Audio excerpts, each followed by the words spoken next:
thinking of putting on these tonight. Um, taken from my shoe display, making sure I have the right foot. So I I I did talk to my sister today. After I took a bath. So my hair's still a little wet, so you gotta look at my big forehead. Sorry. um, but then she's like, we didn't do the area we were supposed to do. And I said, okay, but I thought about that because she's like, maybe tomorrow. And I was like, okay, well, I thought about that.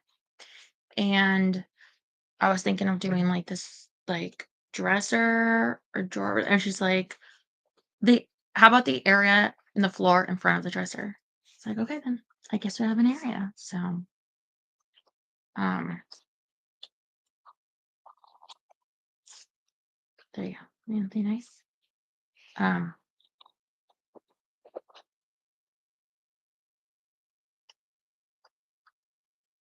Donna Karen sheared all sheer, if you know the style.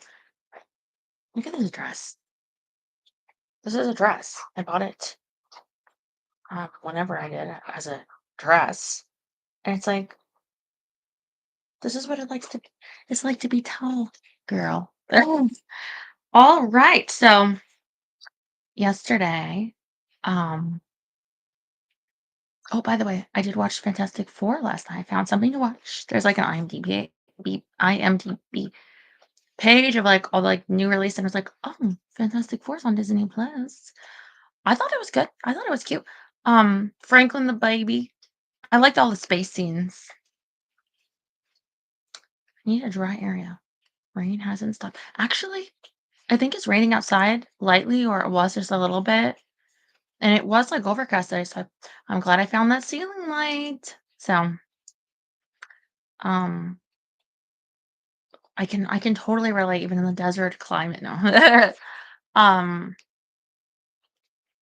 so yeah, yesterday I did watch that Fantastic Four. And also we left off, um, she's at the dress shop buying something for her wedding. I know it's gonna be green. It's she's not like other girls. um, so we'll see. Yes. And Gabriel is there and he sees her, and that is where we pick up.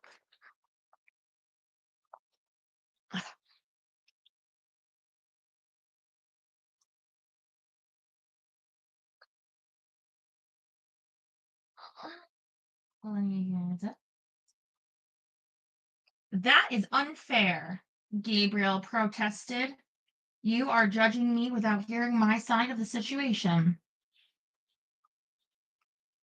I mean, what side is it? You went along with the pufferfish threat. How dare you?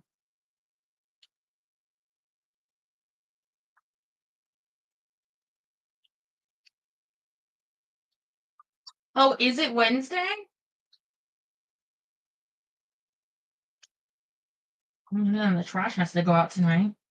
Thank you for reminding.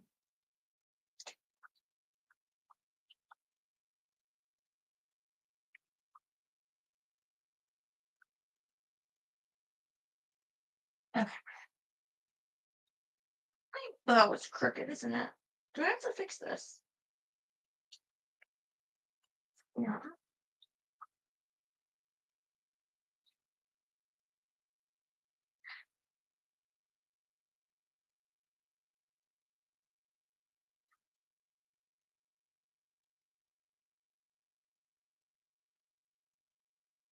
My hair is getting so long.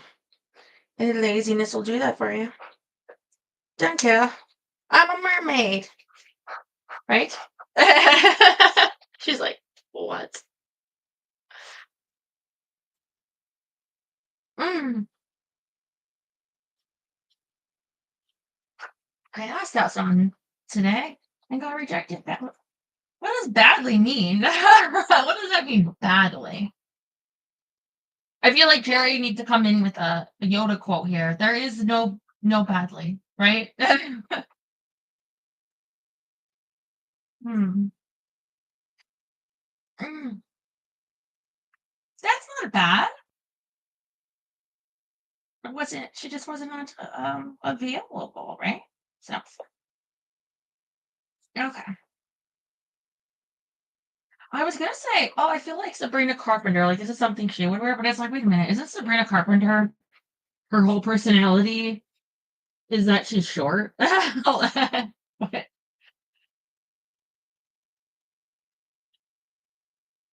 okay, so where was I? Ah, yes. Beyond him, through the window of the shop, I could see a familiar blue BMW pull up. You allowed Fiat to mess with the Green Dragons. You had a hand in the death of one of their members. You sided with Fiat against us and allowed him to nearly destroy me and by association Drake. I don't think there's going to be a whole lot to your side of the story that I'm going to find particularly redeeming. I pushed past him, through the door to the crowded London street, being careful to scan the area for potential Red Dragon assassins. Uncle Damien was already out on the sidewalk, his head turning slowly as he perused the people around us. Clearly, he took the matter of security just as serious as Drake did. Your continued refusal to grasp the truth will only bring harm to us all, Gabriel said, following me out into the street. Suddenly angry, I whirled around to face him, inadvertently bumping into a woman who was trying to pass us. Oh, sorry, did I step on you? I asked, handing her a shopping bag I'd knocked from her arms. She smiled. No, I'm fine. You're American too. Isn't it fabulous here? Yes, it is. If you'll excuse me, there's someone whose head I need to bite off. The tourist's eyes widened as I marched back to Gabriel, standing close to him so I could whisper with much vehemence, how dare you insinuate that I'm responsible for bringing harm to anyone? You are not the victim here, Gabriel. I am. Are you sure? He asked quietly, all signs of the smile that usually lit his eyes gone.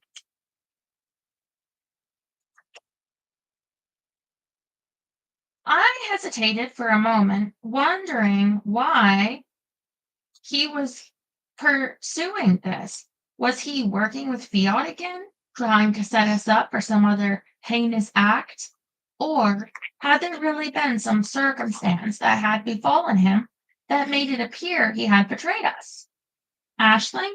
Uncle Damien called from where he stood next to the car. Jim had already gotten into the back seat.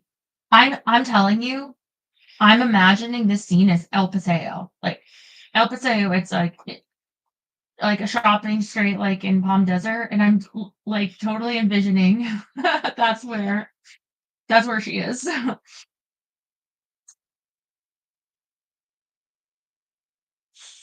Be there in a second. Drake had been oddly silent on the subject of Gabriel.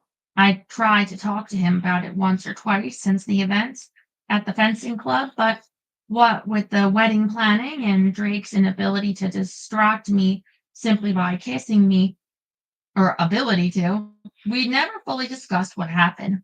Ashling, I'm not your enemy. I never was, Gabriel said, making a gesture as if he wanted to take my hand again. The car behind the double parked Renee tooted its horn.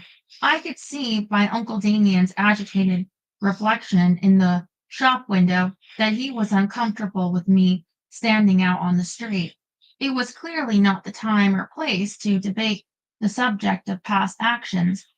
I'm busy right now, Gabriel. Maybe in a few months, when I have forgotten what it was like to almost die of poisoning, I'll be in the mood to talk to you about what happened, but not right now.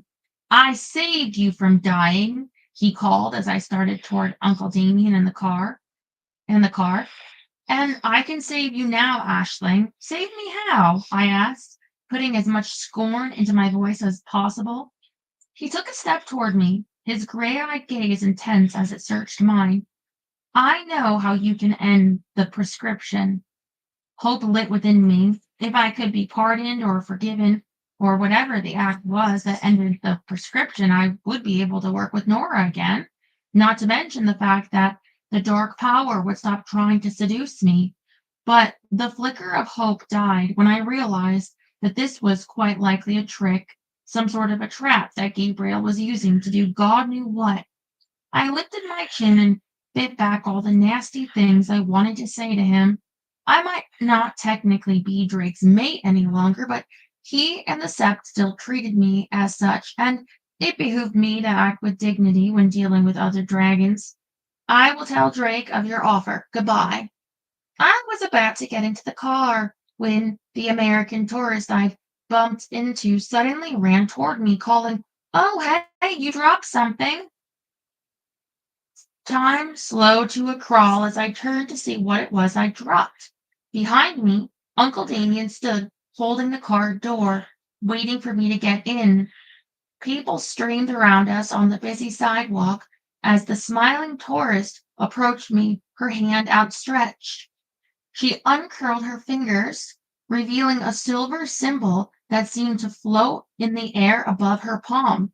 I stared at the ward in confusion, not understanding what I was seeing until it was too late. "Begone," the woman said, and horrible pain ripped through my body as I was yanked through the fabric of existence. Oh boy, chapter 5. I was thinking about the dark power, and I think it also is a good um metaphor of like some like drugs maybe like the temptation someone might have, and also if they feel it helps them in some way but can also cause harm themselves, other people, but that temporary don't use the dark power. Mm. Also, I was thinking about the dragon rules, and they're like, well, this has been this way for like this long or whatever, but can't they be voted on? Because you think like in like the Senate and in America, like there's all kinds of procedural rules, and you could vote to change them or not because they've been there a long time. But you could, I'm saying, maybe hold some of these dragon rules to a vote. I think it could be done. Have all the dragons vote or whatever, democratically. Hmm.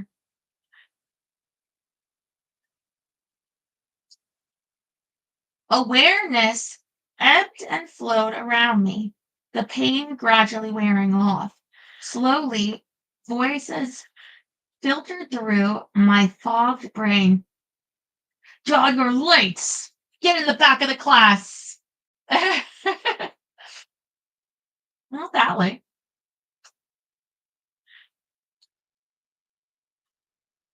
I think we should call it. The old lord never used to regurgitate whenever he visited, a troubled voice said. "You're right.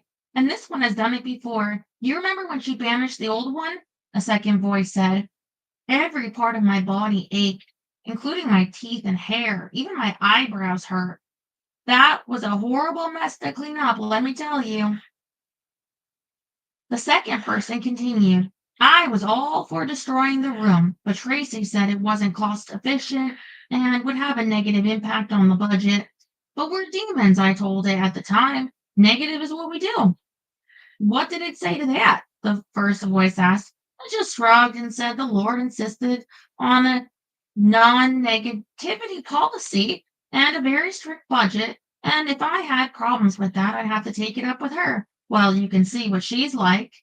I feel like the speaker's eyeballing me. I made an effort to pull myself together, absently noting that something was cold beneath my cheek. The first voice hissed. "They're just not making demon lords the way they used to, are they? I hope to God they aren't." I opened my eyes and lifted my head to find myself on a familiar gray marble floor. Next to my head were two pairs of shoes. I winced as I tilted my head back to see the speakers. "Hello, Saris, and you're Karen, my lord," the first speaker said, bowing stiffly. "Greetings, Lord Ashling. Tracy did not inform us that you would be paying a visit to Abaddon." I heaved myself off the floor, trying not to retch again. as another wave of nausea hit me. This isn't a planned visit. Someone zapped me here. Someone zapped you? The demon named Cyrus asked. Yeah, Jim, I summoned thee. I staggered over to the red velvet fainting couch that I remembered sitting in the room which used to belong to Araton. My demon doggy appeared with a look of surprise on its face. Man, Ash, your uncle's going bonkers on the streets of London. Hi, Karen. Hey, Cyrus, long time no see. Both demons bowed at the sight of Jim. Greetings and welcome, Jim. Jim grinned. I could get used to being your second in command. Enjoy it while you can. It's not going to last, I said, checking my body for any injuries. Did you see the tourist? Only about a gazillion of them. Which one in particular did you mean? The one who slam dunked me here. Oh, her. Long curly blonde hair, lots of shopping bags. Yeah, what the hell did she do? All I saw was a silver ward and whammo. Jim pursed its lips and glanced toward the open door where Cyrus and Charon stood. Not in front of the Emonste, it said. Thanks, guys, I said with what I hoped was a confident, in control smile. I won't be needing you any longer. I'm just going to be on my way soon as I catch my breath. The two demons looked at each other, then nodded and left. Jim patted over and pushed the door closed. Geez, Ashling, you want people to think you're a noob or something. A noob? Newbie, boob, idiot. I get the meaning, thanks. Still a bit shaky, I hauled myself up and looked around the room, trying to decide which was the best place to rip open a passage to get back to the shop. And I'd like to point out that if I'm a newbie about some things, it's because no one tells me anything. I have to find out the stuff the hard way. Whatever. The first rule of successful Prince of Abadoning is that you never want your legions to know that you don't know what's going on. Word gets around fast here. First thing you know, all the other demon lords will be getting a plan together to get rid of you. Like I complain about that? I touched the nearest wall. It didn't feel any different than a normal wall. Permanently, it added. That's fine by me. I don't want to come back. Think long and hard about the words get rid of you, because in this case, they could well be literal. I wrinkled my nose. Point taken. What did I do that was so wrong?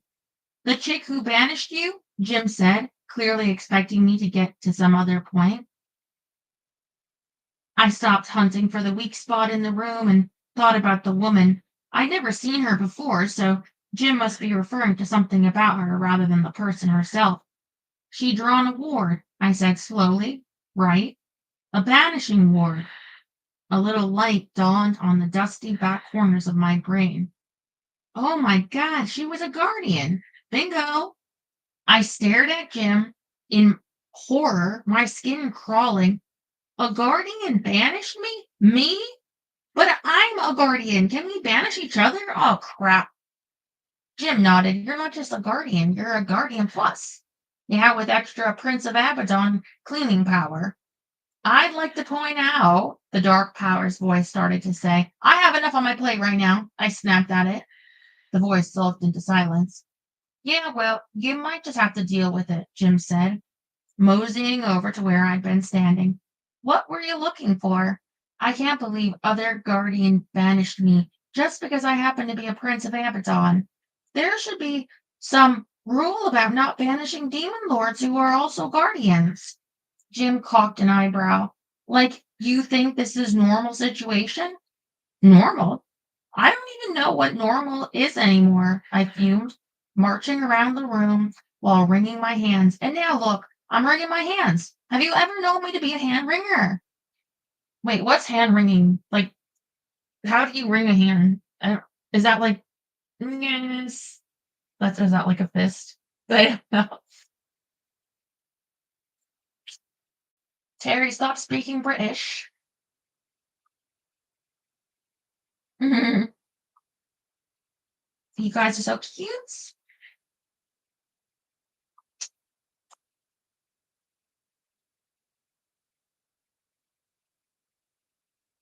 Dear God, it's the dark power.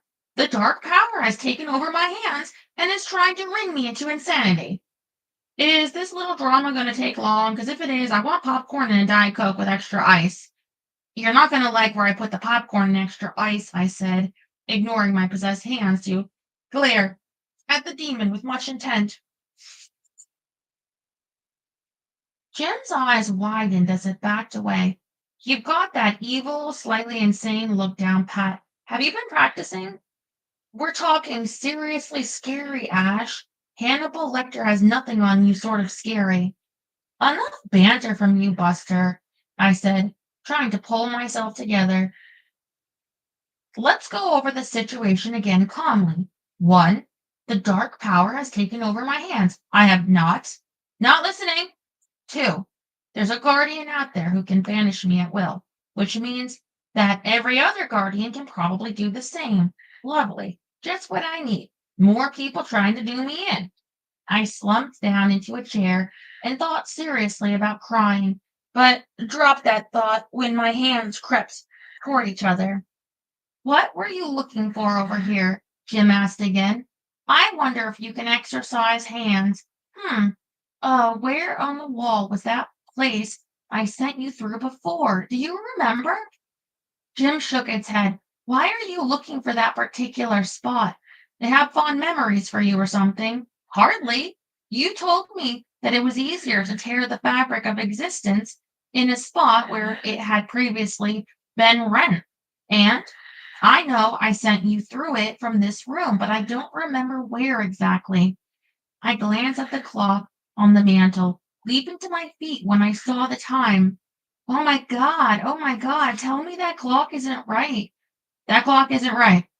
Relief made me sag a bit as I dug through my purse looking for my cell phone. Thank God. I was worried there for a minute that I'd missed the wedding. You have, Jim said complacently, snuffling around behind the fainting couch. What? You just told me the clock was wrong. Uh-huh. And who ordered me to tell her that? Ah, I screamed, punching the speed dial number into the phone. Talk about your day from hell, Jim. Look around and find the weak spot. I'm not going to let something like a deranged guardian ruin my day. So many things I could say to that, Jim said, shaking its head. I'll confine myself to pointing out that even if I found the spot, it wouldn't do you any good. It wouldn't? Why not? Inside my head, a dark, sinuous voice whistled a peppy little tune. I ground my teeth. Don't tell me I'd have to use the dark power in order to push us through. Yup. Smirk. Bloody hell. Drake. Ashling? I held the phone away from my ear at the sound of Drake's roar. Hi, sweetie. I guess we're even on the whole jilted at the altar thing, huh? Where are you? Where have you been? Why have you not answered my calls? Drake growled. Renee and your uncle said you just disappeared on the street. Have you been harmed? I'm fine. Jim's here with me. I'm in, oh, hell. Abaddon, Jim corrected. I sighed. I'm in Abaddon. Apparently, the woman I bumped into on the street outside the bridal shop wasn't an innocent tourist. She flashed some sort of award on me, and whammo, I found myself here. No, I'm not hurt, just a bit shaky with the horrifying tendency to wring my hands, but we won't go into that little problem now. I'm really, really sorry. I missed the wedding. Were people upset? Maybe if I apologize to them, they won't be too pissed with us. Drake took a long breath and said in a voice that had me flinching, the only person you need to worry about pacifying at this moment is me. Well, I'll start the pacifying as soon as I get home. As I remember, the physical extension of this house into our reality is in Islington. I'll call a cab and be home soon. You will do nothing of the kind. Do not move from that house until I arrive. I am perfectly capable of ordering a cab and getting myself home. Do not argue with me about this, Ashling, he said somewhat snappishly. I wanted to point out that my experience today was no more my fault than him being arrested the day before, but upon consideration of the last few hours he'd probably gone through, I decided the best tactic was to appease. All right, we'll wait here, but I'm through with trying to have a wedding. We're going to find the nearest registry office and get it done that way.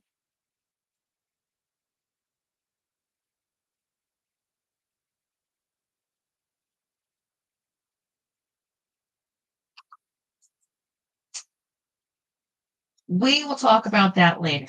Do not leave the house.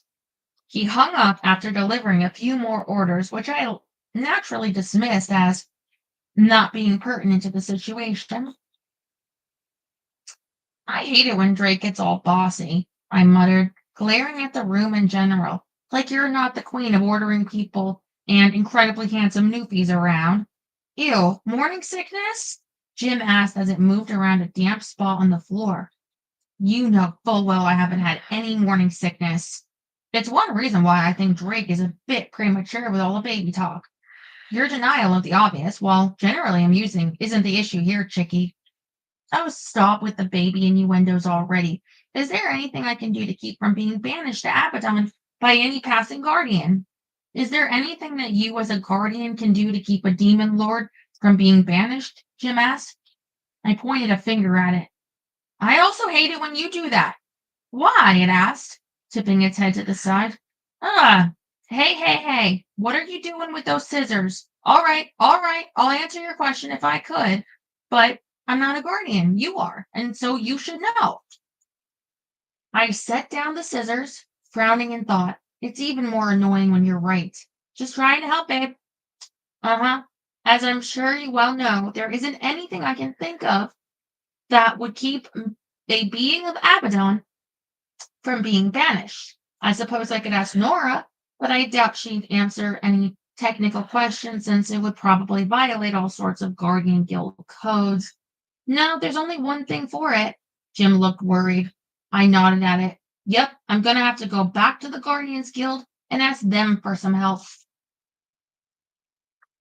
Chapter 6. Drake was pacing the room when I emerged from freshening up. You don't look like a man thrilled to be in the presence of his bride, I said, eyeing the dragon of my dreams for a moment before flinging myself on him. You look more like a man who is annoyed almost to the point of lecturing the aforementioned bride, which, given the day that the bride in question has had, would not be the wisest move. Oh, Drake. She has she turned on the waterworks again? Jim asked as it wandered into the room. Man, I'm going to be glad when her hormones settle back down. We leaving? Yes, Drake told it over my head. Go out to the car. Renee's there. We'll be a minute. I sobbed out the story of the day thus far, too far gone in my relief to see Drake to care that I was watering his tux again. Kinsem, I understand that it was difficult to be banished in that way. I do not understand why you believe your hands are possessed, but I am confident you will fill me in on that aspect of your day. We must leave now, however. I cannot protect this house, and I will not have you at further risk. I sniffled and accepted the tissues that he had recently started carrying. I know, and I wanted to go. I'm just so glad that you're here. Sometimes things get so overwhelming, and only when you're around do I feel better. Drake tipped my chin up, his eyes sparkling with a brilliant emerald light. That has to be one of the nicest things you've said to me. You have made yourself necessary to me as well. I balled up my fingers and punched him in the stomach. He laughed as he rubbed his belly, then pulled me tightly against his chest. All right, I will say it, but you must make note that this fulfills the requirement for the day. Too much talking and not enough kissing, I said as I grabbed his head and pulled it down to me. His kiss was as hot as his dragon fire, scorching more than just my lips. His tongue danced around mine, driving me into squirming against him, wanting what only he could give me. Give it, I whispered into his mouth, and quivered to the tips of my toes when he opened his mouth and let his fire sweep through me. It blazed a trail along my veins, burning my blood, carrying me along in an inferno of desire, love, and need. I love you more than all the treasures of the world, Ashley. Our love will burn for an eternity until we have taken our last breaths, and even then it will continue to shine as a testament to that which we are together, a beacon of passion for all to see, like a glittering star in the darkness of the night sky. You sure know how to sweep a girl off her feet, I said, kissing the corners of his delectable mouth as his dragon fire faded away. I felt empty inside without it, as if part of me was missing, a sadness so profound it made my soul weep. I love you too. We must leave. I do not like this place. I know the feeling. Jim was yakking to Renee, who was once again double parked. She roused again, which is so morning sickness, don't you think? I mean, how in denial can you? Oh, hi, Ash. I pointed to the front seat of the car. Jim grinned and hopped in. Where are Pal and Isfin? I asked, looking around, looking for you. Drake answered, cocking one glossy ebony eyebrow in a way that never failed to make my stomach tighten. Didn't you call them after you heard from me? Drake waited until we were both in the car, nodding to Renee, who shot out into the afternoon traffic with his usual disregard of other vehicles and pedestrians. Yes, they're on their way back home now. We feared the Red Dragons had you, and they broke into Chuan Ren's London house to see if you were being held there. Are they okay? I asked. Drake looked faintly surprised that I should ask that. Of course. Oh, good. Hi, Renee. Sorry if I worried you at all earlier today. Did you happen to see the guardian who nailed me? Nailed you? He shook his head. I did not see anyone, unfortunately. Damn. I slumped back into the seat of the car as Renee drove, worrying like crazy, despite the reassuring presence of Drake beside me. You do not have the look of a bride, Renee commented, watching me in the rearview mirror, narrowly missing plowing down a group of school girls crossing the road. You have the look of one carrying the load of many burdens upon her shoulders. Ugh, I yelled, pointing at the front window. He glanced at the large truck against which we had, by some miracle, escaped, smashing ourselves to smithereens. I was nowhere near that, Laurie. Had to be a good 2 inches of space between us, Jim commented, peering out the window at the truck as its driver screamed and clutched his chest while slamming on its brakes. You're losing your touch, Renee. My friend, chauffeur, and fate extraordinaire just grinned and gave his particularly Gaelic shrug. I will do better the next time. Hi. My money is on you, my man, Jim replied. What is it you are worrying about? Renee asked me. The wedding or the Red Dragons? Neither, or them too. I've got so much going on right now, I can't keep half of it straight, I answered, rubbing my forehead. There's Gabriel for one. Gabriel, Drake asked. What does he have to do with your concerns? I bit my lip, considering how much I should tell him. I ran into him today at the bridal shop. He tried to give me a song and dance about doing what he had to do and that he was innocent, etc. Have you talked with him since he betrayed us? No, Drake's pupils elongated, warning me he was not pleased to be discussing this subject. I'd never let that stop me before and wasn't about to now. We haven't talked about what happened that day because of all the other crap going on, and then the wedding planning took up all my time. Maybe we should talk about it now. It can wait. What else did he say to you? Uh-huh, I said, shaking my head. We're not going to play I'll ignore your questions, but you must answer mine, unless I get to be the ignorer. I put my hand on his thigh to let him know I meant business.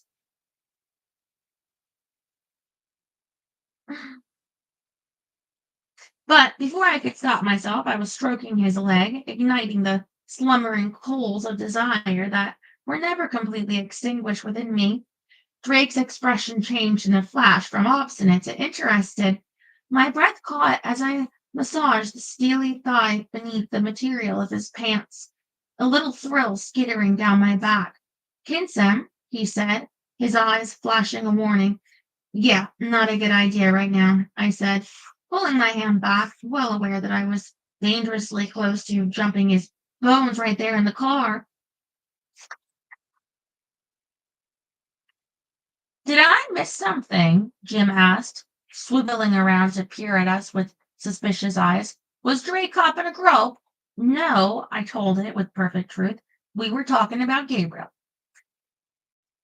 Jim pursed its lips. What about him? Well, like what's he's up to, hunting me down at the bridal shop just to spin me a yarn about him being innocent. Can he be trusted? Is he still working with Fiat? Renee's reflection in the mirror looked thoughtful. Those are good questions. Me, I do not have the answers. Welcome to the club, I said, sighing before turning to I, Drake. I don't suppose you have any insight you'd like to add.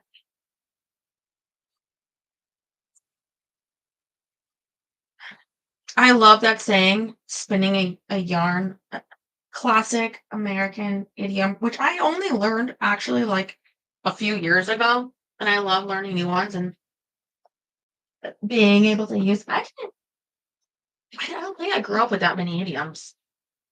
My moms are probably pretty crude, as my mom was, but I'd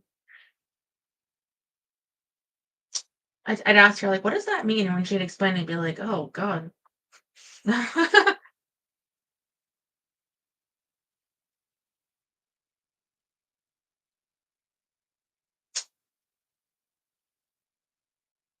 Just like, boom.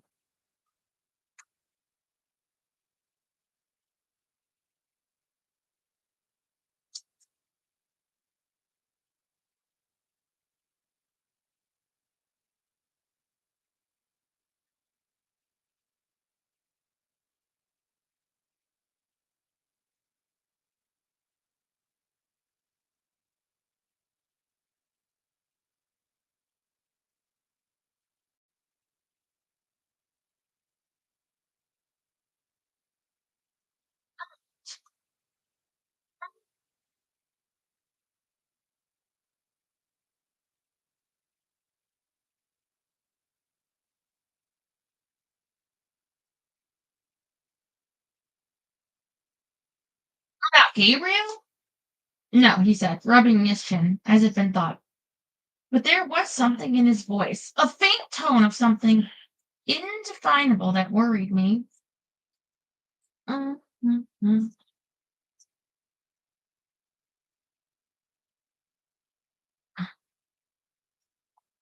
Did you get your business this morning taken care of all right? No. When is your ultrasound appointment? I pushed his sleeve back and consulted his watch, gloating to myself for a moment about the wedding present that was wrapped up and waiting for me to give him. A 24-karat gold watch. Knowing the dragon's love of gold, I figured Drake would go gaga over it. An hour and a half.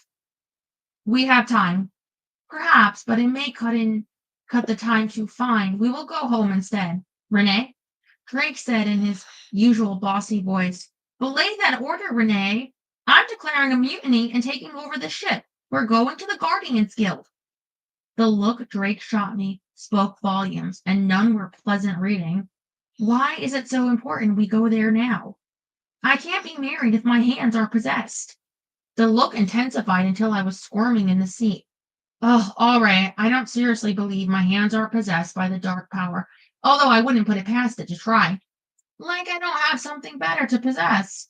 However, I said, purposely ignoring the voice in my head, it worries me greatly that a guardian can just walk up to me and banish me. I have to find out what's going on and what I can do to stop it. Otherwise, well, what's to prevent a guardian from just waltzing into the church and zapping me in front of everyone? The dragons would understand, but the rest of my family? I shuddered. Very well, I will admit that I'm not comfortable with the thought of you being vulnerable to other guardians. As for your family, his lips tightened. Yeah, like you have anything to complain about. At least my stepmother isn't actively trying to have you killed. I told you I spoke with my mother about the contract she placed on you. Oh, God. She understands now that to cross you is to cross me.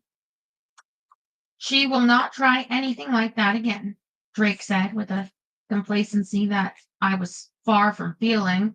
He might trust Catalina, but I sure didn't. Since we are not going home right away, you should call your stepmother. She was very distressed earlier when you failed to show up for our wedding. Don't even think about trying to make me feel guilty about that, Mister. You jilted me first, I said as I pulled out my cell phone. Hi, Suzanne. It's me. Is Paula there? Thanks. Are we stopping to get a bite to eat? I'm famished, Jim said, looking wistfully at an Indian restaurant as we drove past it. All right, guys. I've got a sudden pop quiz for you. Can you name one Indian food? Bonus points if you name more than one, but you can't Google it. Okay.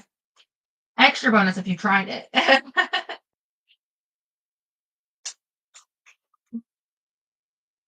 Because I can't think of anything when we say Indian food. Like, what?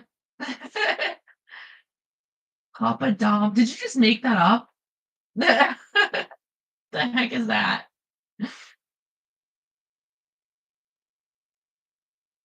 Curry? Okay, what's in curry? What's in it? Do you know? Trying to find where it is. Okay, Indian food, yeah. Later, after the Renee, stop doing that. You almost scared the shit out of me. Ashlyn, dear. A shocked voice breathed into the phone. A lady never says that word. Manure or droppings, but never the other. Sorry, but Renee insists on pulling race car driver moves on the streets of London. Renee's smile flashed in the rearview mirror. Where were you? Why didn't you go to the church, my dear? The wedding was a complete disaster without you. I smiled at Drake. Yeah, I know. A wedding kind of needs a bride. I was unavoidably I was cut off in the middle of my explanation by a lengthy lecture on the proper duties of a bride on her wedding day. It lasted through the better part of our drive across London, luckily petering out as we arrived at the parking garage adjacent to the Guardians Guild.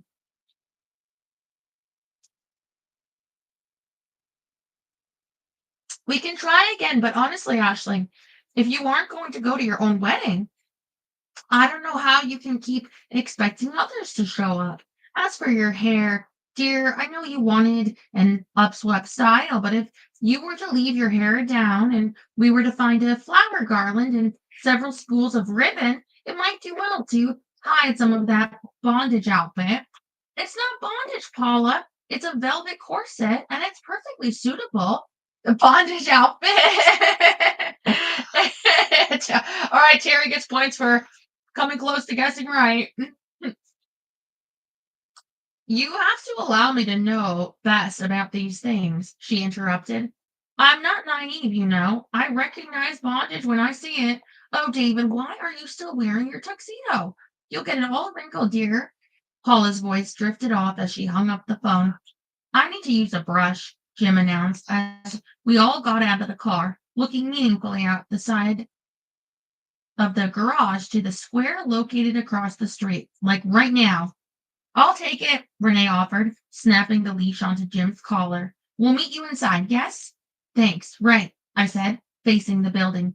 Time to grit our loins and gird our teeth. Drake slid me a tolerant look. There are times when I wonder why of all women you turned out to be my mate. And then you got down on your knees and thank God that I came around, right? I answered, pinching his arm. Was his noncommittal reply. Right? I asked, pinching him harder. He just took my hand in his and escorted me inside. The second my foot hit the tiled floor, alarms went off all over the building. The front lobby, which was manned by a couple of women and two large burly guys, turned into something out of a Marx Brothers movie as dozens of people suddenly poured into the small room from various back offices. In less time than you could say Prince of Abaddon, the room was filled to capacity with guardians, all of whom bore expressions that would have been better suited at the Nuremberg trials. I mustered up a smile and tried to share it amongst the approximately 30 people jammed into the room around me. Hi. I forgot about the Demon Lord sensor thingy. We know who you are, a man's voice said from behind the wad of people. Instantly, the crowd parted to reveal a smallish, dapper black man wearing a Seville Row suit and bearing a mildly interested expression. He looked from Drake to me. The question is, why are you here? Jim came bursting through the door, skidding to a stop in front of me. Did we miss any fires of Abaddon? Did you bring out everyone in the building? Renee slipped in through the door behind him, his eyebrows raised as he took in the scene. Do you wish for me to handle this? Drake asked me in a low tone.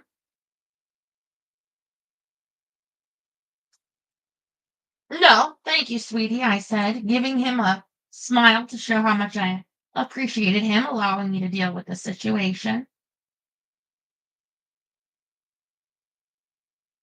I want bonus points for this, he murmured, his muscles tight with control as he kept himself quiet next to me.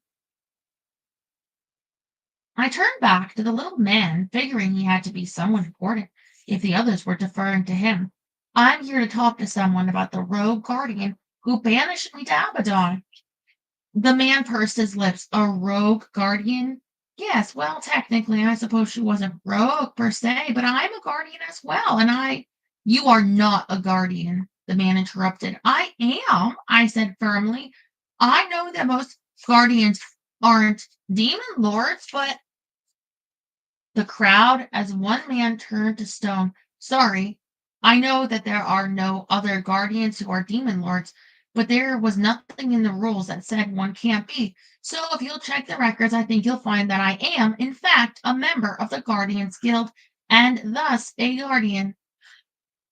I am aware of the rules and of your status, the man answered politely. But you seem to be missing the pertinent issue. A demon lord, as you said, was not excluded from membership when you applied and were accepted. However, proscripted individuals, no matter who or what they are not allowed. The moment you became prescribed Ashlyn Gray, you ceased being a member of this guild and thus are not entitled to any protection or benefits therein. I looked around at all the faces watching me. Every single one of them was hostile, warily waiting for me to do what? Kiss him, Drake said softly, his fingers brushing the back of my neck. Let me take it from here. No, this is my problem, Drake. I can handle it. But thank you for offering, I answered, taking his hand for a moment. He frowned but nodded, his fingers tightening around me in a little squeeze of support. I released his hand and stepped forward, looking again at the people around me, wondering what I'd done to screw up one of the most important things in my life. You did not use me when you had the chance, but all is not lost yet. My teeth ground at the voice in my head. It was the dark power's fault. It seduced me. It had persuaded me to use it when I had no idea of what it was. It had used me for its own purpose and destroyed part of my life without any qualms whatsoever. Rage crashed through me, fury at the dark power for using me, which spilled over into anger at the crowd of people who circled me. You're so quick to judge, so quick to condemn, I ground out, the hot, thick power seeping into me. Is your world so black and white that you can't see the shades of gray any longer? Ashling, Drake said at the same time that Jim, looking worried, whispered, Ash, that's not a good idea. I allowed the dark power to fill me, ignoring the smugly satisfied sense of triumph that went with it. No, what do I have to lose? I'm prescribed already, remember? Doesn't matter to these people, these fellow guardians sworn to protect people, that I was tricked into the prescription. They don't care to even try to understand my position, let alone to find out the least little thing about me. Rather than work with me, help me, let Nora train me, they've done everything they can to keep me from fulfilling my destiny. Power crackled off of me, like black static electricity. Instantly, a good dozen wards were drawn, binding me with invisible chains. Do not make matters worse by doing something that will make your path irreversible, Drake warned, stepping close to me. I laughed as I opened the little door in my head that allowed me to use my otherworld powers. They're afraid of me, Drake. Can you feel it? Fear is thick in the air around us. Seriously, Drake is right. You really don't want to go there, Jim said, touching its wet nose to the back of my hand. The dark power seeped into every pore, a blackish blue corona surrounding me, as if I was standing in the middle of a plasma ball.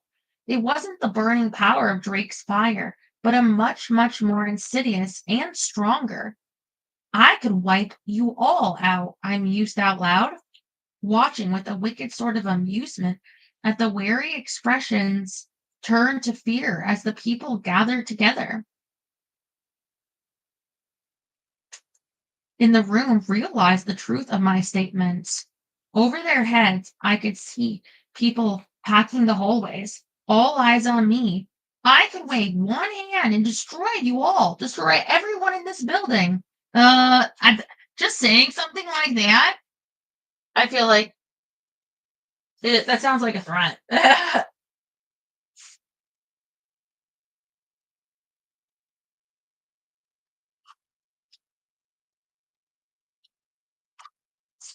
Ashley, you must not do this.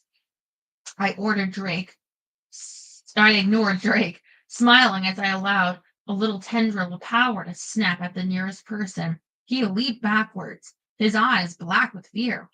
Geez, Ash, you can't. Silence! I roared, silencing Jim with the wave of my hand. Renee stepped forward, his eyes dark and unreadable. I shot him a look that knocked him backwards 3 steps. Drake stood silent next to me, his face an impassive mask, his eyes dragonish as they watched me carefully. The air flashed bright with the wards that were drawn on me, layer upon layer of binding, holding me into place where I stood until I felt as if I was buried beneath tons of concrete. Several of the guardians glanced at the small man in the business suit. He shook his head, his eyes curious as they watched me. I flung wide my arms, smashing the wards bound to me, startling the guardians into cries of surprise. No more would you trouble me with your petty policies and intolerance, I yelled, my voice taking on a timbre I'd never heard. You would be under my rule, my dominion, and the torment I could bring upon you would encompass a level of suffering unimaginable to your pitiful minds. You would worship me even as I destroyed the very fiber of your beings. Yeah, that's not going to win you many friends saying that. The building shook as I closed my eyes and imagined the possibilities. Darkness seeped out of me and filled the room, dimming the lights as if a haze of dense black smoke obscured the vision. The people in the room held their collective breaths as the walls seemed to tremble and lean inward. The building itself poised on the verge of imploding. Yes, the man in the suit finally said, I believe that you could do that, but will you? Triumph sang in my veins. With one sweep of my hands, I could take charge of my life again. I could eliminate those who opposed me and right every wrong ever done. I could fulfill the destiny that lay before me like a glittering, tempting smorgasbord of power. Now you're singing my song. A slow smile curled my lips as I let my arms drop, releasing the dark power. It ebbed from me slowly, leaving me weak and shaking. The thick blackness of the air dissipated as everyone breathed once again. No, it echoed in my head. No, I said, meeting the gaze of the man before me. You're quite right, I wouldn't. He nodded and turned, the people in the hallway parting behind him as he left the room. I believe I will make time in my schedule to speak with you. Thank you, I said politely, more than a little amused by the stunned expression surrounding us. Oh, sorry, Jim, you can talk. Fires of Abaddon, Ashling. You could have given me a heart attack, Jim sputtered. Why don't you warn me when you're about to pull something like that? It wouldn't have been nearly as effective if I had, I answered. fondling his ears before turning to Renee. Are you okay? I didn't mean to scare you, but you had a point to make. Yes, he said, nodding his head as he came forward. He rubbed the back of his neck like Jim. I wish you had warned me of what you were planning, but it is done, yes. And you have driven home the point you wish to make most dramatically. You're the Damon, I said softly as we were escorted down the hallway after the man in the suit. You should know better than anyone what fate has in store for me. I do not make the path you follow, only help you find it, he reminded me, taking my hand and pressing a swift, oh, thank you, Jerry, a swift kiss to the back of it. But you get 10 out of 10 for style. Double doors at the end of the hallway were thrown open. I shot Drake a quick glance as we were swept through the door into a large open room dominated by a curved light oak desk.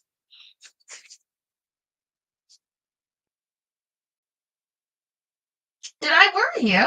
I asked him quietly. I was concerned that the others in the room did not know you as I did, and thus would not realize that although you might be a demon lord, you do not have it in you to be evil. I smiled, my heart warmed by the words.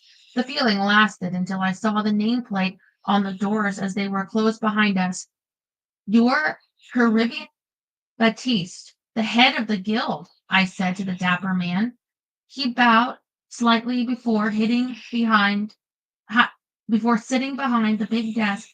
I have that honor, and you present the guild with a very difficult situation, Ashlyn Gray. I'm sorry, and I'm sorry about all the business out there, but I knew I could tell you guys I'm not bad until I'm blue in the face and you wouldn't believe me. So you thought you would prove to us that your intentions are pure? Caribbean asked, steepling his fingers. But now that you admit it was all a charade, can we not say that you are simply trying to lull us into a false sense of security and that the danger you pose remains? I held his piercing gaze. The power I could yield is beyond anything I have as a mere guardian, or even as a wyvern's mate. That I do not choose to use it has shown my true intentions. He bowed his head in acknowledgement. There's that. He glanced at the screen of the laptop sitting on his left side. I'm afraid that much as I would enjoy conversing with you, I'm very limited in time. What do you wish me to do about the guardian who banished you? Nothing. She's not the problem, nor are any of them. They're only doing their jobs. What I want from you is help. The tips of his fingers tapped against each other. What form would this help take? I glanced at Drake. He nodded. I want to end the prescription. Drake has done what he can to find out information about how to end it, but with no luck. Today, another wyvern mentioned to me that he knew a way possible to do that. If he knew that, then the Guardians Guild must know as well. I'm not a bad person, Mr. Batiste. I was drawn into the situation partly through my own incompetence, but also through trickery and adverse circumstance. I want to be a guardian again. I want to kick demonic ass, not have them work for me. I want to just be the simple demon lord wyvern's mate and guardian that I used to be. Jim snorted. Simple? Caribbean asked. You know what I mean, demon lord to just one little demon. But most of all, I want this damn dark power to go away and leave me alone. I will never leave. I am as much a part of you as you are part. I want to be me again, I said loudly, drowning out the voice. Can you help me, please? No, he said. My heart dropped. My hopes, dreams, everything that was anything to me, Drake accepted, crashed, burned, and turned to ash. Caribbean Baptiste pressed a button on his desk and stood up as the doors behind us opened. But I know someone who can. Chapter 7. I know a guy.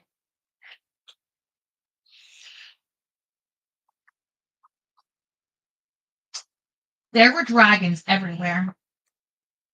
Green dragons, members of the sept gathered to celebrate our still unachieved marriage. The nightclub that held the party had been reserved just for us. It was owned by a friend of Drake's, an enlarging reaper named Trayan, a man with a sweet smile that was at odds with his rather sinister job. He was acting as a bartender for the evening, Drake obviously not wanting to trust the job to anyone else from outside the set at a dragon gathering. He nodded to me as I drifted down the bar, smiling at everyone.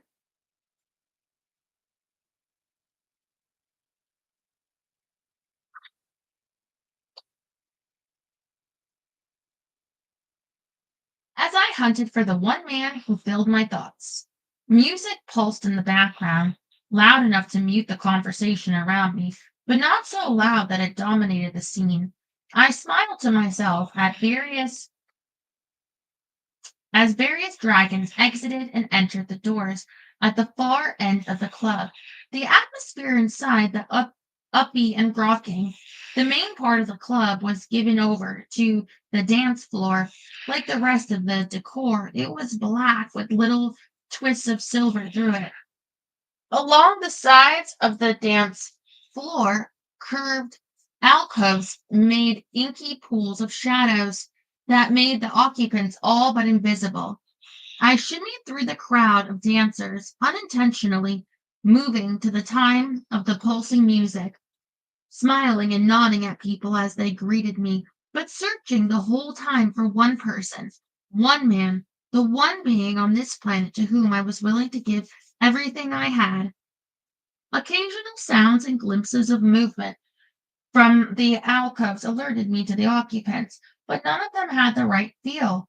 It wasn't until I had shimmied my way to the end of the club that I saw an emerald glimmer from the last alcove.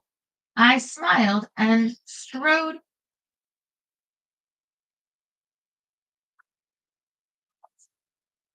My, my shoe wanted to come off. And strode toward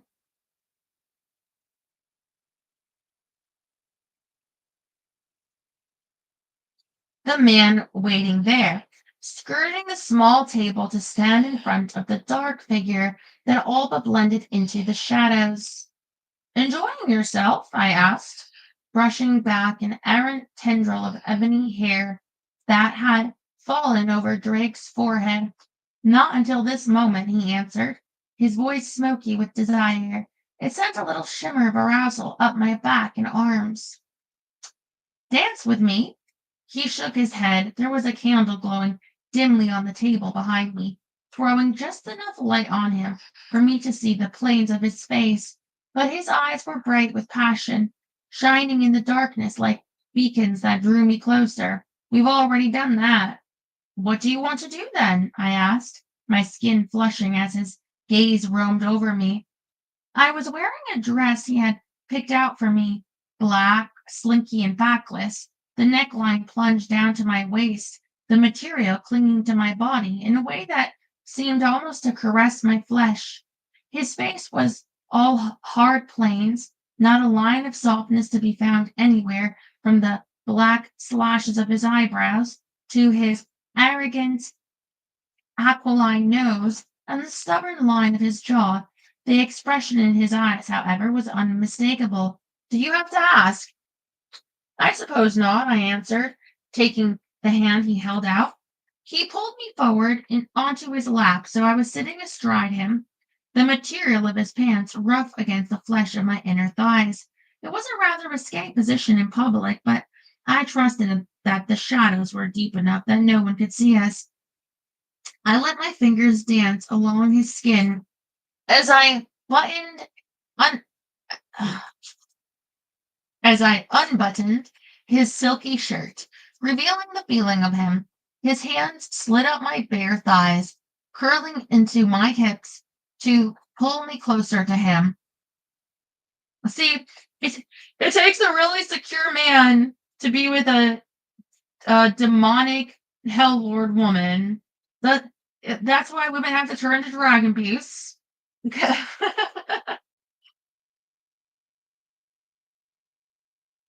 Hmm.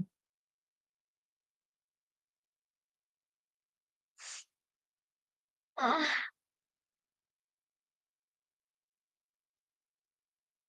until we were nestled together in an intimacy that was only hampered by our clothing and the environment. Drake's mouth burned along my neck as he kissed a path down my chest, nudging aside the clinging material to reveal my breast. Sweetie, I said, squirming when he took my nipple in his mouth, leaving his tongue over the tip. Not that I want to stop you, but this is a public place. No one can see us, he answered, allowing his dragon fire to lick along my flesh. I arched my back against the sensation, my entire body tightening, as if poised to explode. Someone could come back here to talk to you. There's no one else. There's only you and me. His eyes all but burnt my flesh. His pupils, narrow little slits against the glittering green. My fingers curled into the thick muscles of his shoulders as he slid his hands under my dress.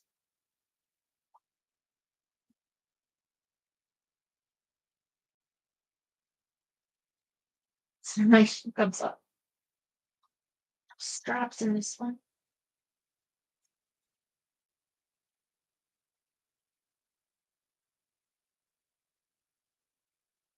Quickly snapping the minuscule satin straps of my underwear, his mouth taking possession of my nipple just as his fingers danced along my sensitive flesh. I sucked in my breath, arching my back against his fire, as, again as his fire swept over me, his touch driving the tension within me to a breaking point. Around us, people danced, drank, talked, and for all I knew, made love in the darkened alcoves, just as Drake was making love to me with his hands and mouth. Thank you, Rob, for the mango. I'm like, what is that? I love mangoes. I have love in the club. Mhm. Mm.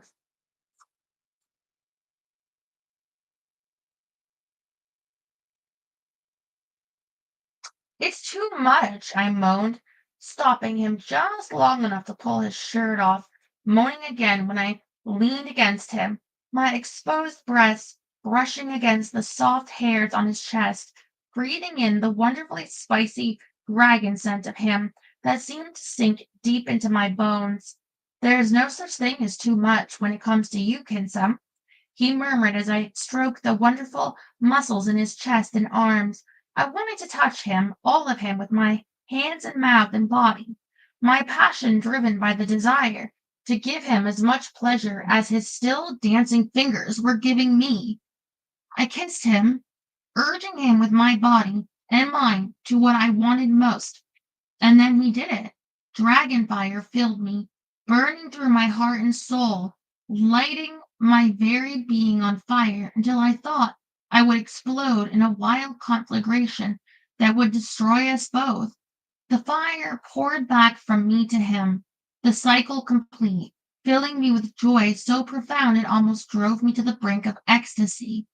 Take me home, I all but sobbed, desperate with my need for him, wanting what we had together, frantic to revel in the fire that was shared between us.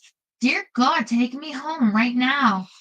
He wrapped his arms around me, pulling me with him as he fell backwards into pillows that tumbled from our bed to the floor. The material of his pants beneath my thighs melted into steely hot flesh, flesh that shimmered goldish green for a moment before resolving itself into familiar muscled thighs. You shifted, I said on a gasp, as his penis nudged my sensitive parts. For a second, you shifted, just like you do when you have an orgasm. I'm not that far off, he growled, biting my neck. I want you, Ashling. I need you. I cannot live without you. You are mine, my treasure, my love. No one will ever take you away from me. Never, I swore, trying to twist to reach him, reached the part of him that I desperately needed, burning deep within me. No, not tonight. This night is for you, he growled, his fire licking along my skin. He spun me around, moving so that I was face down on the blankets, his body covering my back, my breast sensitized by his dragging fire, rubbed against the cool of the silk pillows. As he parted my legs, entering me just enough to leave my body hanging on the edge of anticipation.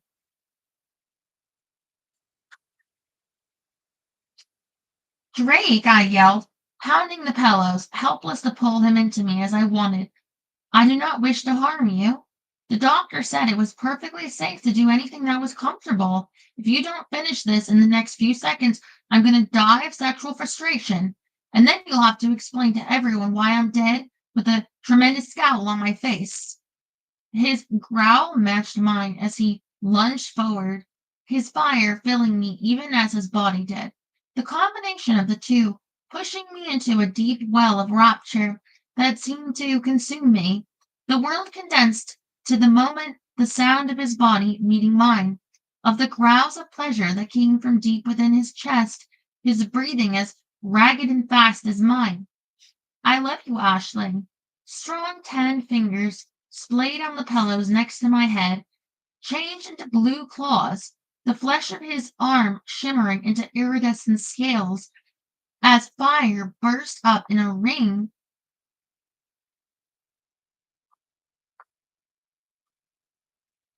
around us. I took his fire into me and returned it with a shout of completion that he picked up and continued, our bodies and souls and hearts burning as one for a bright, endless moment that would live in my memory for eternity. And then I woke up. God damn it, I swore. As soon as I realized the space next to me was cold and empty, I punched Drake's pillow, wanting to scream to the heavens. My body still hummed with the aftershocks of pleasure he'd given me, but had it been real, or just a figment of my disturbed mind? Damn it, damn him. A thump sounded against the door, connecting to the opulent bathroom that Jim had claimed as its bedroom. What? You okay? Jim's voice sounded muffled. No. Oh, hell. Abaddon. Hell, I yelled and punched Drake's pillow again. Can I come in, or are you and Drake getting it on? He's not here, the bastard. The bathroom door opened, and Jim's face peered into the room, an almost comical expression of weariness on its face. What happened? You guys were all lovey-dovey last night. I thought Drake was happy about the baby. He is, although he's not happy. I refused to let the doctor tell us the gender. I snarled, pulling up the sheet and rubbing my arms as I glanced at the clock. It was just barely morning, my skin still tingling as if in response to Drake's fire. I shook my head at my foolishness. Of course, our lovemaking hadn't been real. I couldn't share Drake's fire if the scene melting from a club to our bedroom hadn't been a clue. The fact that I could share his fire should have raised all sorts of red flags in my head. What was worse was that if he had to resort to a dream rather than making love to me in person, it meant he wasn't here. Sometimes during the night while I was sleeping, he'd left me. God damn him! Well, if that's all you're going to say, I might as well go back to bed, Jim said, patting over to give my arm a quick swipe with its tongue. I patted its head, reminding myself that it wasn't fair to take my bad humor out on Jim. He didn't happen to hear Drake leave last night. He told me to go to bed because I was tired out after the long day, but if something happened and he had to go take care of a set member or beat Tron Ren's head in or something, he would have told me. Jim cocked its head at something on the floor. Looks like he decided you and the baby needed your sleep. There's a letter. I pushed Jim aside to pick up the creamy envelope bearing the Sept emblem, ripping it open to read the note inside. You've been hanging around sailors too much, Jim said. A minute later, as the blue streak I was swearing came to an end, although I liked the bit about the stinky, slimy weasel poke. You're right, he says. He didn't want to disturb my rest, the bastard. I growled, wrapping a sheet around me as I stormed into the bathroom. Jim wisely stayed where it was. I emerged a few minutes later wearing my favorite bathrobe, a soft, comfy velvet garment that made me think of Victorian dressing gowns, but which Drake disliked because he said it covered up too much flesh. I buttoned it now with defiance as I marched to the closet that contained my clothes. He says he had to go help someone in a desperate situation. Who exactly he refuses to say. He doesn't know when he's going to be back, but suggests we put off the wedding for a few days. The rotter. How dare he just zoom out and not tell me where he's going, or who he's going to help, or what exactly he's up to? Yeah, how dare he go out and be all heroic and stuff when you want him here slobbering all over your big boobs? I shot the demon a look that warned of retribution. Leave my boobs out of this. They have nothing to do with this extraordinary lack of trust Drake is exhibiting by doing this, the rats. I thought we were to the point where we shared everything. He's not supposed to keep secrets from me. Lord knows he makes me tell him everything. Everything, Jim asked, raising one doggy eyebrow. I froze as I thought over a few facts I decided to keep to myself. I told Drake that I had seen Gabriel, but I hadn't recounted the entire conversation, not wanting Drake to get so annoyed that he went after Gabriel.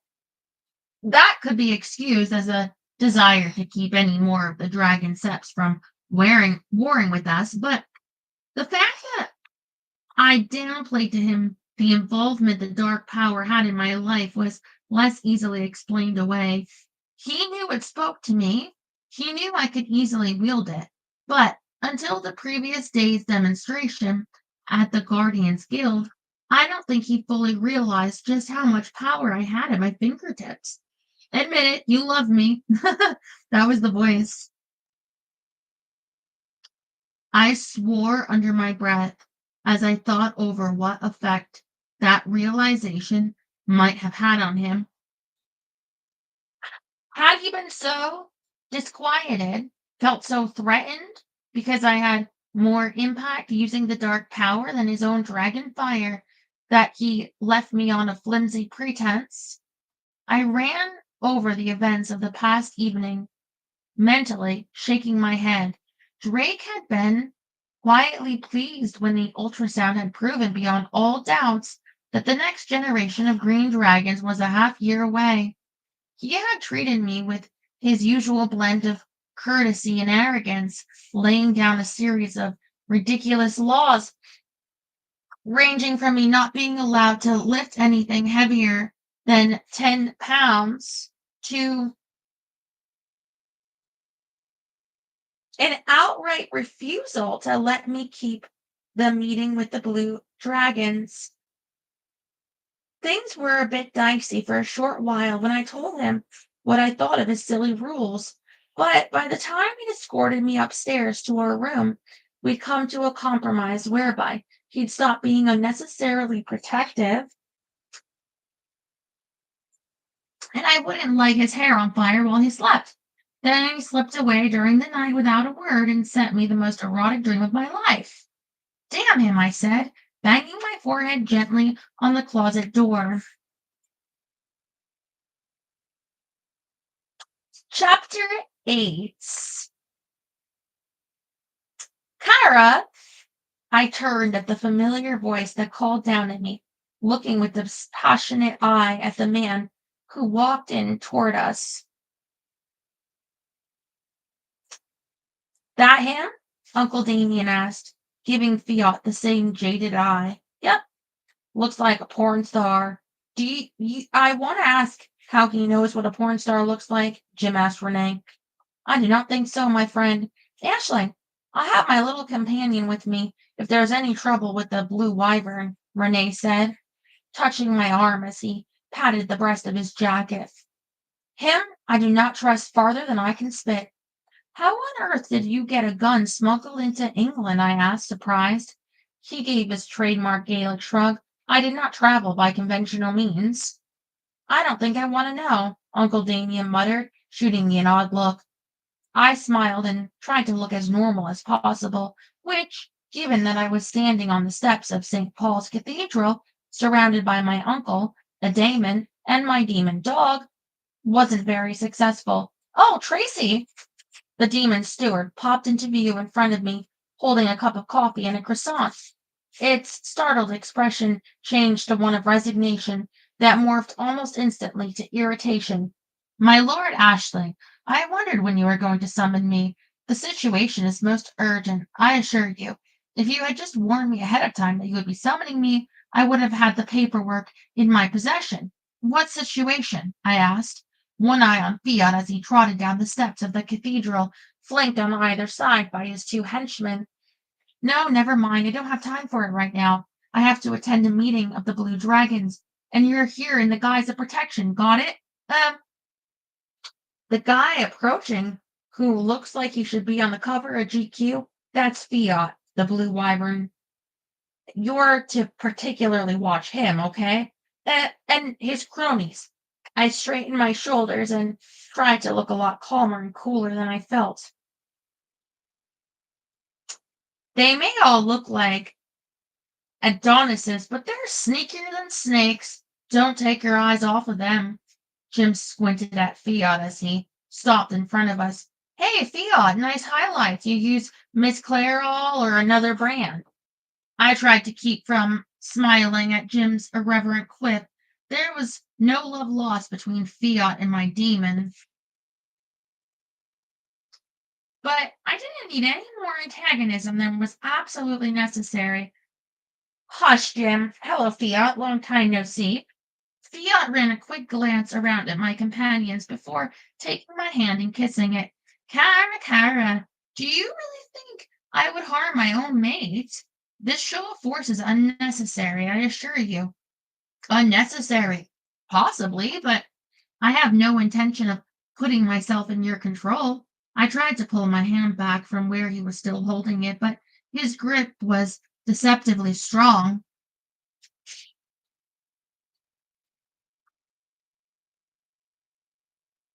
He smiled. It made my skin crawl. Do you believe you could be free of that? Let's get something straight right now, I asked briskly, jerking my hand out of his. A flash of blue fire lit his eyes for a moment, but it was nothing to my ire at finding myself in this position. You may have finessed a way for me to act as your mate, but we both know it's not going to be a relationship that will work out. The green dragons acknowledge me as their wyvern's mate. Drake and I are going to be married in a few days. We love each other, and nothing you can do is going to stop any of that. I accept the fact that I have to attend your set meetings until such a time as you come to your senses. But don't deceive yourself that I'm weak and powerless.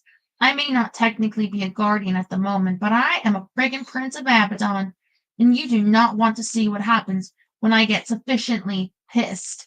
Yeah, Jim said, plopping its big old newfie butt on my foot.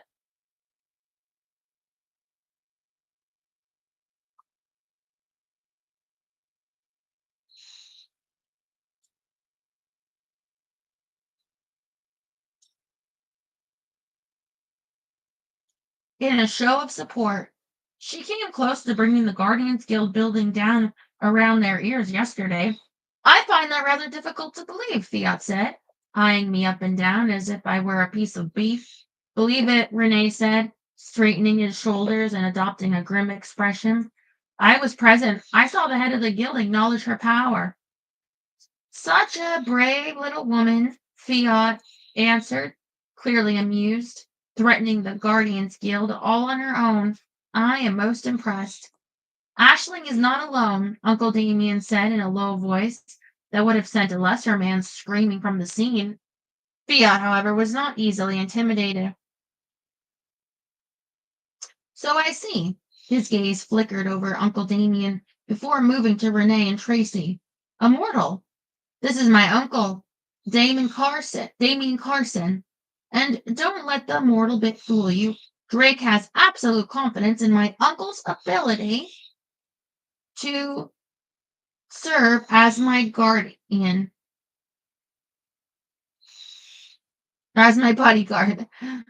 Fiat's eyebrows rose a smidgen. High praise indeed. And here we have a power Damon, Renee said, his jaw set firmly. A fate. What a very interesting choice of companions. Fiat bowed his head at him before turning back to me. And two demon minions. Very well, Kara. And since I have no choice but to accept your foolish desire to be accompanied by a crowd, I will acquiesce. Shall we go? I have a car waiting. Uncle Damon's Uncle Damien went into full security mode as we approached the waiting limo, whipping out a small electronic device that he used to examine the car briefly before nodding at me. It's safe. Really, Kara, you must give me more credit than that, Fiat said in a low voice right next to my ear, his hand cool on my back as I got into the car. A little shiver went down my arms and back as I shrugged his hand off. The blue dragon element was air, which caused them to feel a few degrees cooler than everyone else, as if I would harm you.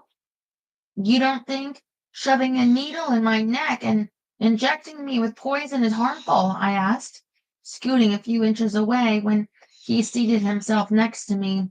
His two bodyguards, just as blonde and gorgeous as Fiat himself, took their positions on the seat across from us, while Uncle Damien, Renee, and Tracy were along the side. Jim sat on my feet and covertly drooled on Fiat's expensive shoes. Fiat reached for my hand. I made a fist and glared at him. He gave an exaggerated sigh instead and let his hand fall. Why you insist on creating such difficulties is beyond me. The incident with the poison was regrettable, I admit, but alas, necessary. That's your interpretation of the word necessary, I said, starting to get riled up again over the memory of the event a month past. Oh, good. I love it when you get riled. Kara, Fiat started to say. No, never mind. It's not important now, I said quickly, trying to squelch the desire to pull on the dark power. I'm sorry I brought it up. I'd rather focus on the current situation.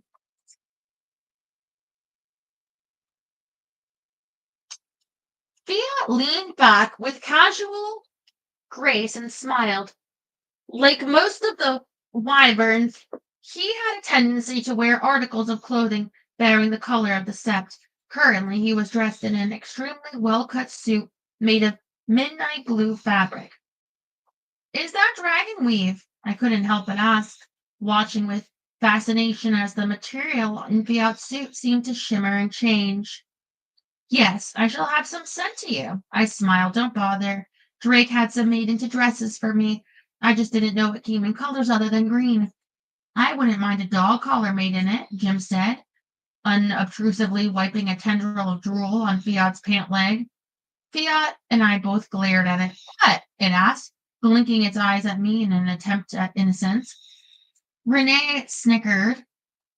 Uncle Damien watched Fiat with narrowed eyes.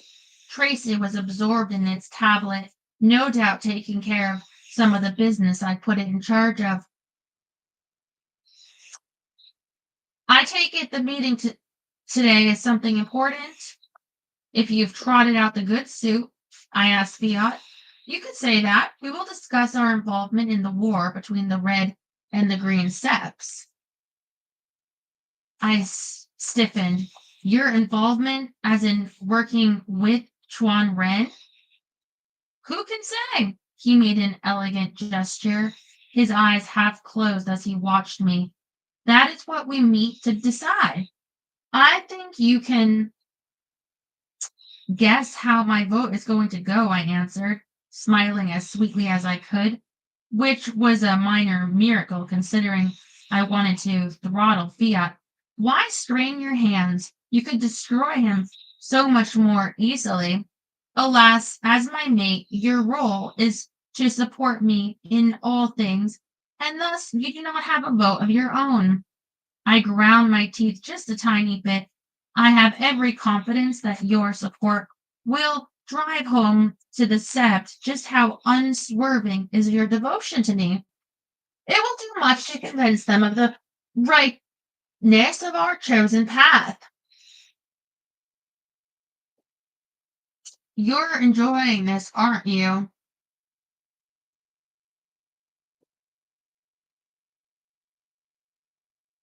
I asked.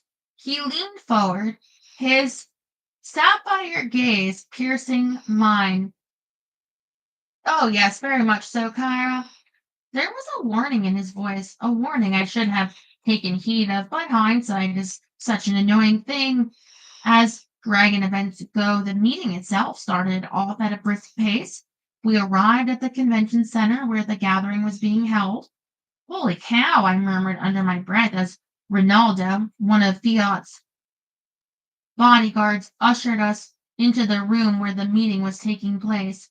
I was used to the Green Dragon set gatherings with its 200 or so members. This room was filled with at least three times that number of dragons, a vast expanse of ballroom that was covered wall to wall in dragons. Merde, Rene whispered under his breath, patting the spot on his chest where his gun was hidden. So many. How many members of the Blue Sept are there? I asked Ronaldo.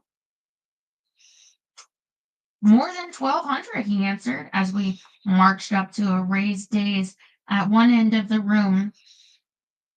Fiat was already there, surrounded by a group of men. In the center of the dais was a chair that could only be described as a throne, dark wood carved into an intricate scene of dragons embellished with gold. Although only half that number is here today, you sit here when Fiat tells you to. He turned his back on me. I looked around the platform.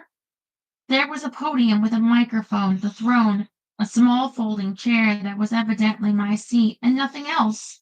Oh, thank you, Jerry.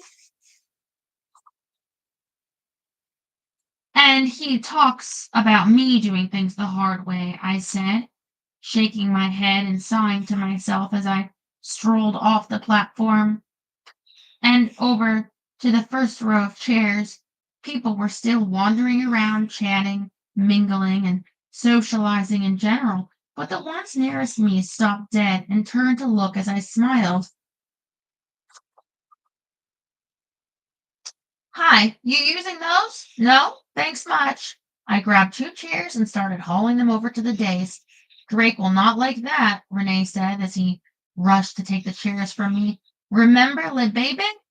Uncle Damien jumped down and snagged another chair. Evidently, someone said something to Fiat, and or he noticed the shocked silence in my corner of the room.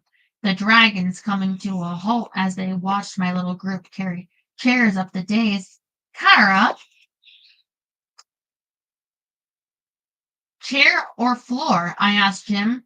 It tipped its head on the side. Oh, chair, don't you think? For maximum effect. Kara, what are you doing? Fiat hurried over to us. A demon after my own heart, I said, patting it on its head. I nodded toward the other chair. Tracy heaved a long, suffering sigh and fetched it. I lifted my chin and smiled at Fiat. Just arranging for seats for my support team. Set them behind mine, guys, in a nice little row. Excellent. Are we ready to go, Fiat? His eyes flashed fury, his hands fisting for a moment before he forced them open. He bowed and gestured toward the chair, waiting for me. As you desire, mates. The word grated on me coming from his lips, but I knew he knew that, so I kept the smile on my face as I took my place next to him. He stood before the throne, his expression relaxed, but I could feel a sense of keyed up excitement emanating from him as he waited for everyone to take their seats. He went through the usual formalities, issuing a greeting in Italian and going over official set business that held no interest for me. If Renee's whispered translation was accurate, it was a bit trying to be formally introduced to the Sept as his mate, but I got through it by reminding myself that what could be done could be undone quite easily, as a matter of fact. But will you do that? Oh, no, you insist on being stubborn. I pushed down the voice, ignoring it as I focused on Renee's whispers in my ear as he translated Fiat's speech. The members rose and bowed to me when Fiat introduced me, but I had the feeling everyone here knew it was a meaningless gesture. You have to wonder what they think of Fiat taking another wyvern's mate as his own, I whispered over my shoulder to Renee. Standing at the other side of Fiat, Ronaldo, standing at the other side of Fiat, shot me a glare. I do not believe they have much choice in the matter, Renee whispered back. The blue wyvern seems to rule with very much the hand of iron. Wouldn't surprise me to find out he took the possession by force, Uncle Damien said softly. I glanced at him in surprise. Why do you say that? The blue dragons don't seem to be cowed or afraid of Fiat, just kind of subdued when compared to the green dragons. He's got the dictator mentality. Seen it before in men who've forcibly taken over businesses. You watch him. I bet he'll lay down the law to those folks over this war. They won't have a thing to say about it. They may not, but I certainly will, I muttered, lapsing into silence at yet another pointed look from Ronaldo. It took another half hour before Fiat stopped talking. The crowd applauding politely. He turned to me and held out his hand, clearly desiring my presence next to him. I took a deep breath and got up, placing just the tips of my fingers in his hands. I would have ignored it altogether, but I hesitated to embarrass him in that manner, with so many set members watching. He said something to the crowd, holding up our joined hands. There were several murmurs until a hush fell over them. I glanced back at Renee, who rose and started toward me. Rinaldo intercepted him. Renee speaks Italian. He's translating for me, I said quietly to Fiat. He shook his head at Rinaldo, who pushed Renee back into his seat. You do not need him. I will tell you what is being said. We are to discuss the war now. Fiat was one of those people who needed his hands to speak, releasing my hand as he addressed the congregation. I covertly rubbed my fingers, trying to get the warmth back into them as he talked. At one point, he gestured to someone in the audience who stood up and said a few words. Fiat smiled, nodded, and spoke some more before turning to me. You must now state your support of the SEP decision, Kara. I will tell you what to say in Italian. It is not difficult. I just bet it wasn't. What exactly has the SEP decided? I asked. A lazy smile curled his lips. Naturally, they are distressed by the war and wish to see it brought to a timely end. Uh-huh. And that's going to be achieved how? By helping the green dragons beat the snot out of the red ones? His smile widened. The red dragons are stronger, Kara, and they must surely win in time. We will simply ensure that fewer dragons die by helping them bring the war to a swift close. You know, I gritted my teeth and blocked out the voice before it could tempt me. And you expect me to stand here and tell these 600 dragons that I support that? You have no choice, mate, he answered, his eyes going cold and hard. It is your role to support me. To do otherwise would be intolerable. Why do you even bother having me speak to them when you know I won't mean a single word? I asked, frustrated beyond all belief. I hated Fiat at that moment and thought seriously about banishing him, except that would get me deeper into trouble than I already was. What do you have to lose? You are my mate. The Sept needs to hear you speak. I took a few deep breaths to calm myself, and, sick to death of Fiat's machinations, Renee Rinaldo leaped forward as Renee stood up, obviously intending to stop him.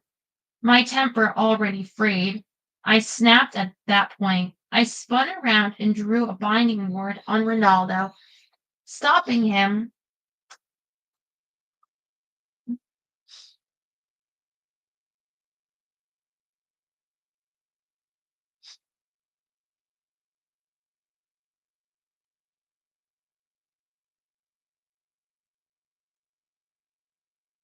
cold. Uncle Damien and Jim hurried over to stand behind us, Tracy following, a wary look on its face. You dare, Fiat hissed, his face tightening. Stefano, the other bodyguard, started toward us. I nailed him to the floor by the same word. I dare. You want to speak to the Sept? Fine. Or me to speak to the Sept? Fine. I'll speak. I'll tell them exactly what I think. But Renee is going to translate for me. I grabbed the microphone, but Fiat caught my arm and jerked me up close to his body. Uncle Damien shouted and would have leapt forward, but I waved him back. Fiat's eyes burned into mine, his breath cool on my cheek as he spoke, a few inches away from my face. Do not try it, Kara. I have not laid my plans so carefully to have you destroy them with a few ill-chosen words. Oh, I'll choose my words carefully, I assure you, I told him, fury mingling with an uncomfortable spike of fear. There was something in Fiat's eyes I hadn't seen before, a conscienceless element that frankly scared me silly. You had best do so if you want to see Drake again, he warned, the intent in his voice crawling along my skin.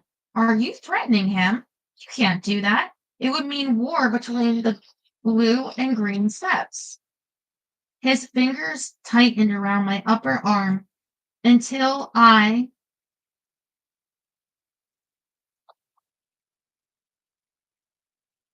thought he would break the bone. The green dragons would be lost without Drake, as I have so easily proven. If he were dead, they would not fight. Just remember that when you speak to my Sept, you hold the fate of your beloved Drake in your hands. Choose your words wisely, Kara. You will not like the outcome if you do otherwise. I stared at him, unable to believe what I was seeing and hearing, and yet knowing in my heart that he meant what he said. If I told this Sept that I did not support Fiat, he would try to have Drake killed. It would be an easy feat, but I knew that he wouldn't stop until he utterly destroyed Drake. If he did, or if he died, so would my heart. I couldn't bear that. Ashling, Renee asked as his eyes went from Fiat to me, what do you wish me to say? Fiat released my arm, standing back, his face a smooth mask. I looked out at all the dragons gathered and wanted to vomit. I had no choice.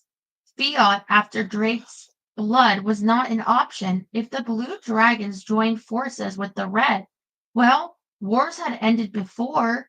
This one could end as well. I wasn't alone in this battle. I had Drake and friends. We would think of some way to end the war. Ashling, Renee touched my arm. You must speak, Kara. They're waiting.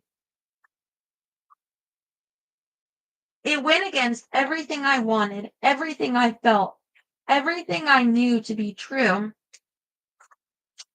and right and good. But there was simply no other choice. There is a way. You choose not to use it, silly woman.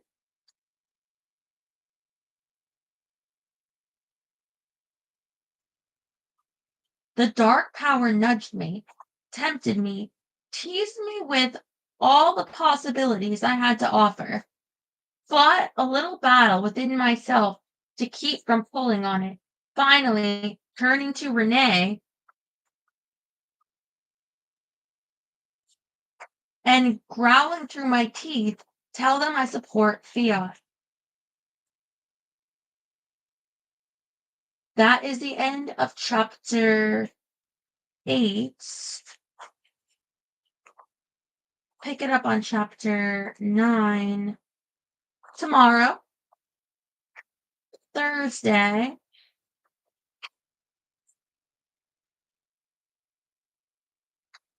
Sorry, I'm just reading a chat.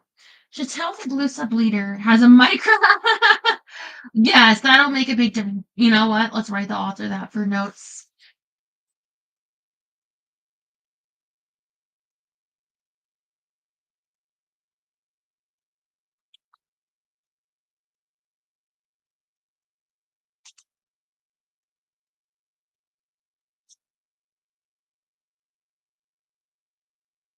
Okay.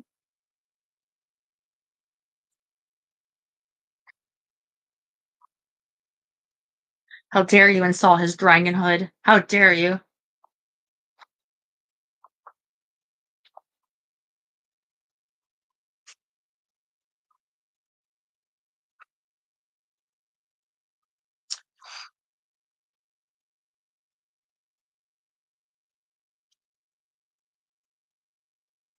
Thank you, Jerry. Rob.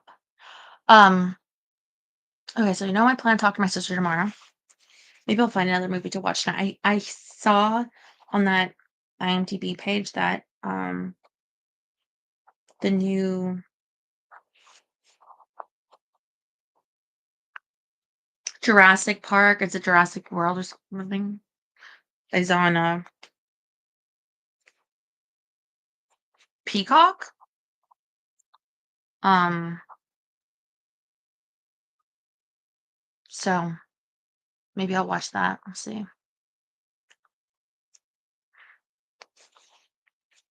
So I see you tomorrow. I love you so much.